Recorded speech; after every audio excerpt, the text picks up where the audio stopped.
Hi, I'm Andy Taradat, and I am 38 years old. I'm originally from Venezuela. I'm living in Harlem, New York City. I am an equities trader for my family office, along with running operations for Slay TV, which is a queer digital network.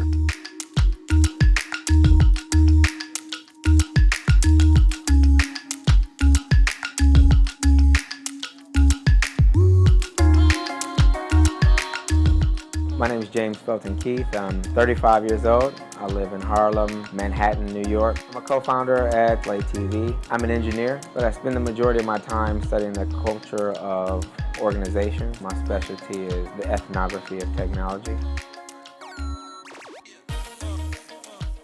So my macaroni and cheese is really made up of elbow noodles, cheddar cheese, sour cream, milk, 2 eggs, and lemon pepper.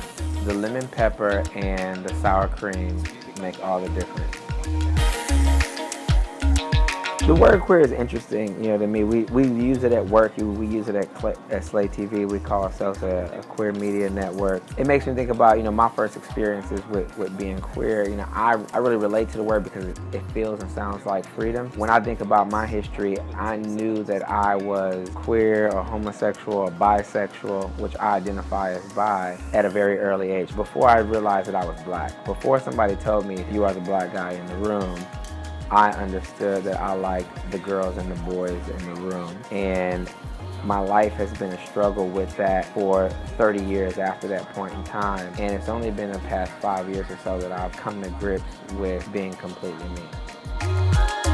So I've cooked a classic beef stew, mostly because I love dishes that are very homey. And being that I grew up in Venezuela and I also have Trinidadian parents, I try to infuse everything that I make with ingredients that remind me of home. There's a mixture of not just herbs de Provence, but also has hints of cinnamon along with cumin and a spring leaf of bay leaves, because those are the things that my parents made on weekends. And it always reminds me of community. It makes me think about all the times that we've had close dinners together that keep us to a sense of not just family, but also of coming together to have deep, rich experiences.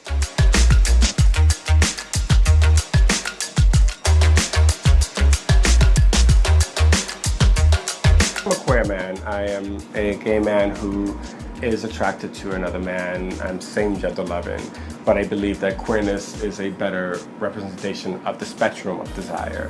In fighting against heteronormalcy, which is in essence defining our lives in opposition to what we consider to be normal, is really a fallacy. I'm a man who also wears skirt. I'm a man who wears an Oxford, but I don't want to ever exemplify any rigid definition of my gender. That's the freedom that I express.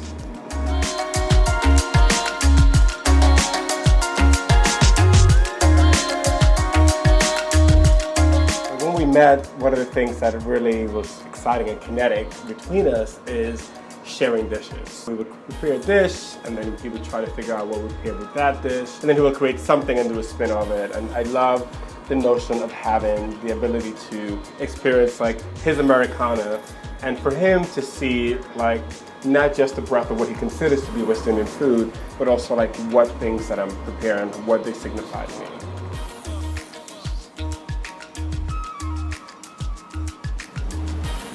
Oh, that's good. Oh, you left it in there for a minute.